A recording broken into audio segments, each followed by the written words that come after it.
नमस्ते, सत श्री अकाल। कैसे हैं आप लोग? उम्मीद करती हूँ ठीक होंगे, खुश होंगे। मैं हूँ हज़िका अली और मेरे साथ हैं तारिक नियाजी। अस्सलाम वालेकुम, नमस्ते, सत श्री अकाल। उम्मीद करता हूँ ठीक होंगे, खुश होंगे। दोस्तों जहाँ रहे खुश रहें, माँ बाप का ख्याल करें, क्योंकि माँ बाप है तो सब कुछ है। चैनल को सब्सक्राइब करें, वीडियो को लाइक करें, दूसरे से शेयर करें और बेल आइकन को तो जरूर प्रेस करें ताकि आने वाली हर वीडियो का नोटिफिकेशन आपको टाइम टू टाइम मिलता है। आज की हमारी वीडियो है बहुत ही interesting. This is the rich well in Gujarat. So start करते हैं अपनी वीडियो को। लेट्स याद आ रही है मुझे। Let's start. ओके गाइस, तो वीडियो का टाइटल है this Gujarat village is richest in the world. ये तो विलेज है, टेंपल था। The world Gujarat. दोस्तों, अगर आपसे कहा जाए कि आज के समय में किसी गांव के निवासी देश के प्रमुख शहरों और शहरों की आधी आबादी से ज्यादा संपन्न हो सकते हैं, तो क्या आप यकीन करेंगे? शायद कुछ लोग मान भी लें और शायद कुछ ना माने, लेकिन आपको यकीनन ये तो मानना ही होगा कि दुनिया का सबसे अमीर गांव भारत में स्थित है। ये गांव अमीरी, संपन्नता और सुविधाओं के मामले में बड़े बड़े शहरों को टक्कर देता है। इतना ही नहीं, इस गांव का नाम दुनिया के सबसे अमीर गांवों में शुमार है। इससे पहले कि हम आपको इस गांव की खासियत के बारे में बताएं, उससे पहले ये जान लीजिए कि इस गांव की चर्चा पाकिस्तान तक में हो रही है। अगर एक लाइन में इस गांव की शहर से तुलना की जाए तो इतना ही कहा जाएगा कि इस गांव के निवासी देश के प्रमुख शहरों और शहरों की आधी आबादी से भी ज्यादा संपन्न हैं। अब बात करते हैं गांव के उन पहलुओं पर जो इसे सबसे खास गांव बनाते हैं। गांव की अमीरी की झलक आपको इससे ही मिल जाएगी कि इस गांव में 17 से ज्यादा बैंक और लगभग 7,600 घर हैं। बड़ी बात यह है कि इन सभी बैंकों में इस गांव के लोगों के करीब 5,000 करोड़ रुपए जमा हैं। जी हाँ, सही सुना आपने, 5,000 करोड़ रुपए। हम जिस गांव की बात कर रहे हैं उसका नाम माधापार है। गुजरात के कच्छ जिले में स्थित माधापार कच्छ के मिस्त्रियों द्वारा बसाए गए 18 गांवों में से एक है। एक अनुमान के मुताबिक इस गांव में औसतन प्रति व्यक्ति 15 लाख रुपए जमा है। इतना ही नहीं, 17 बैंकों के अलावा गांव में स्कूल, कॉलेज, झीलें, हरियाली, बांध, स्वास्थ्य केंद्र और मंदिर भी हैं। गांव में एक अत्याधुनिक गौशाला भी है। अब सवाल उठता है कि आखिर ये गांव भारत के पारंपरिक गांवों से इतना अलग क्यों है? इसका कारण ये है कि यहाँ के परिवारों के ज्यादातर सदस्य और गांव वालों के रिश्तेदार विदेशों में जैसे यूके, अमेरिका, अफ्रीका और खाड़ी देशों में रहते हैं। ज्यादातर पटेल हैं। 65% से ज्यादा लोग NRI हैं, जो देश के बाहर से अपने परिवारों को बड़ी मात्रा में पैसे भेजते हैं। इनमें से कई NRI पैसा कमाने के बाद भारत वापस आ गए और गांव में अपना वेंचर शुरू कर दिया। रिपोर्ट्स के अनुसार 1968 में लंदन में माधापार विलेज एसोसिएशन नाम के एक संगठन की स्थापना भी की गई थी। इसका उद्देश्य विदेशों में रहने वाले माधापार के लोगों के बीच मेल मिलाप को बढ़ाना था। लोगों के बीच कनेक्टिविटी स्थापित करने के लिए गांव में भी ऐसा ही एक ऑफिस खोला गया था।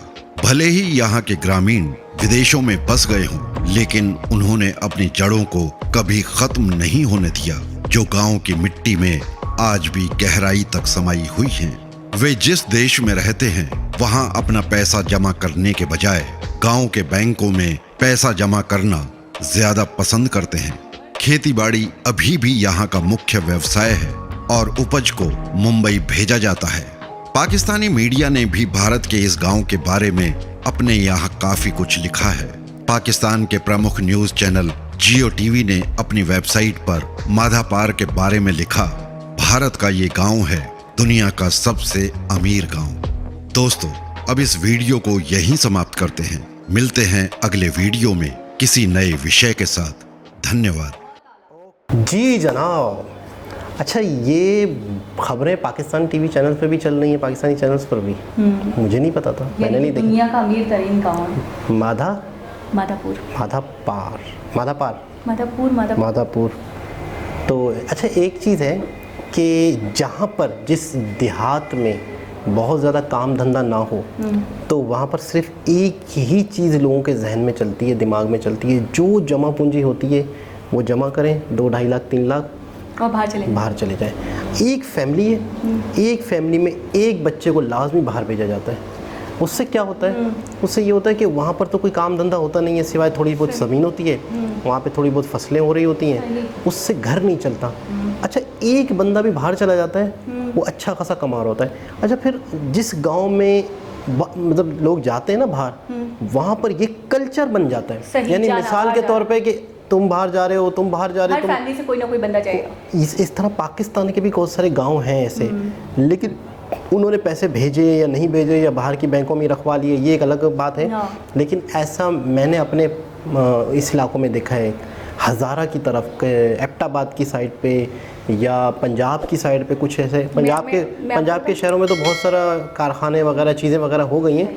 लेकिन आगे जो हमारे पहाड़ी इलाके हैं ना, 100% एक बंदा फैमिली का यूके में, लंदन में, यूएई में कहीं ना कहीं लाजमी होता है। हमारे यहाँ मैंने पेशावर में ज़्यादा सुना है कि हर एक के बाद दूसरे घर के अंदर से कोई ना कोई एक बंदा, 2 बंदा, जैसे कि उनका बेटा भी गया हुआ है, उनका कज़न भी गया हुआ है, उनका चाचा का बेटा, उनका मामा का बेटा, उनके फूफू का बेटा, मतलब उनके यहाँ कोई जैसे एक रवायत हो कि लाजमी एक बंदे को, 1 से 2 लोगों को, यानी जो बड़े बेटे हैं घर के, वो दुबई जाएंगे। मैं सुन के हैरान हुई, मैंने कहा हम लोगों में तो ऐसा नहीं होता, हम तो यही हैं, पाकिस्तान में रहते हैं, कमाते हैं। अच्छा, पेशावर शहर है ना, इसमें भी इतना नहीं होगा जितना आसपास जो इलाके हैं ना। पेशावर तो एक गांव, पेशावर के जो गांव है। और आपको पता है, आप इस चीज़ से हैरान हो जाएंगे कि वहाँ पे जिनके घर वाले, यानी घर से 2 लड़के या 1 लड़का बाहर गया हुआ है, उनके यहाँ, उनके नज़दीक 10,000 भी मैटर नहीं करते उनके बच्चों के लिए। मतलब उनके यहाँ वाकई वो इतने स्टेबल हो चुके हैं गांव में रहते हुए कि हम शहरी भी 10,000 का खर्चा करते हुए सोचेंगे,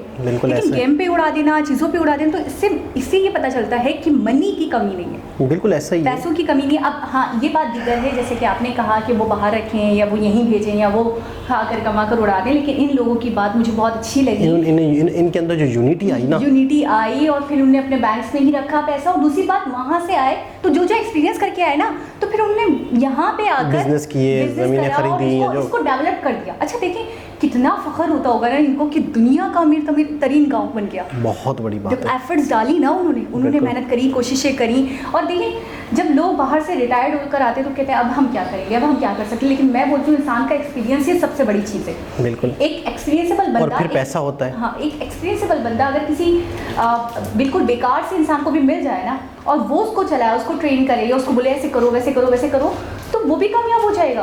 यानी एक्सपीरियंस ही तो सब कुछ है। अच्छा, एक और चीज़ भी है, इस गांव में भी होगा 100% शायद, मेरे ख्याल में, कि जब जा रहा होता है ना बंदा देश, दूसरे देश, बाकायदा जैसे बारात होती है, बाकायदा फूलों के हार, ये सारी चीज़ें, मिठाइयाँ। अच्छा, फिर जब वो आता है तब भी इस्तकबालिया होता है। आस पास जितने भी रिश्तेदार हैं ना, करीब करीब के, अच्छा, जो चीज़ खरीदता है ना इंसान, मिसाल के तौर पर परफ्यूम है, तो एक परफ्यूम 2-2 दर्जन, 2-2 दर्जन। क्यों? सबके लिए एक ही चीज़। अच्छा, आप ये भी सोच सकती हैं अलग अलग तरह का ले, नहीं, सेम टाइप।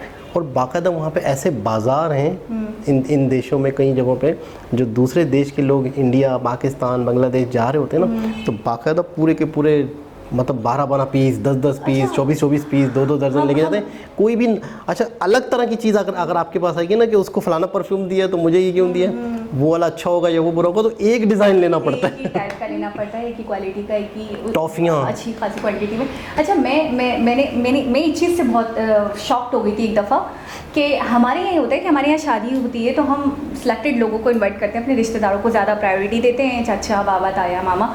उसके बाद हम नेबर्स में 1-2 लोगों को पूछ लिया तो पूछ लिया, नहीं तो अगर ज़्यादा अफराद हो गए तो उनको भी नहीं पूछा। मैं एक दिन हैरान हो गई कि मैंने एक शादी देखी, गाँव की रियल वीडियो देखी, और उसमें पूरा गाँव मौजूद था उस शादी में। तो मैंने फ़ौरन क्वेश्चन करा जाके अपने बड़ों से कि भाई पूरा गांव कैसे आ गया, मतलब शादी तो एक बंदी की थी, वो अपने रिश्तेदारों को बुला लेते, बस पूरा गांव कैसे मौजूद है।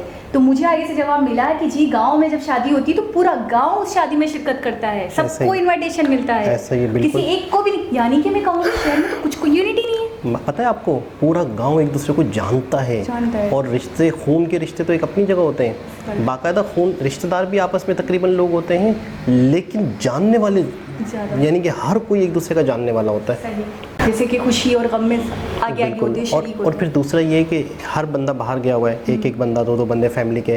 अब जो बंदे यहाँ मौजूद है ना, अब उनके पास कुछ करने को तो है नहीं, उनके यहाँ मेल मिलाप बहुत है, मतलब उधर जाना, कभी उसके घर चले जाना। अब मिसाल के तौर पर अगर आप देहात में कहीं चले गए आप हफ्ते 10 दिन के लिए, बहुत मेहमान नवाजी। आपको लोग लड़ते हैं कि आज मेरे घर दावत है इसकी, कल मेरे घर दावत है, कल मेरे घर दावत है। आपको 10-12 दिन तो आप सोच भी नहीं सकते कि आप कहीं बाहर से खा लें। अच्छा, हिलने भी नहीं देंगे मतलब वो आपको कोई ना कोई दावत, कोई ना कोई दावत। ये चीज़ इनके अंदर बहुत ज़्यादा है, मेल मिलाप। और सबसे अच्छी बात मैं जहाँ तक समझता हूँ कि आप दुनिया शोर व गुल से दूर होंगे, आप एक बहुत पुरसुकून जगह। अच्छा, घर भी बड़े पक्के थे, साफ सुथरे घर सबके बने हुए थे, और मतलब ऐसा लग रहा था कि गाँव के बीच में एक छोटा सा खूबसूरत सा शहर बसा हुआ है। विलेज और सिटी के बीच में भी तो कुछ होता है ना, इसको वो क्यों नहीं बना दिया गया?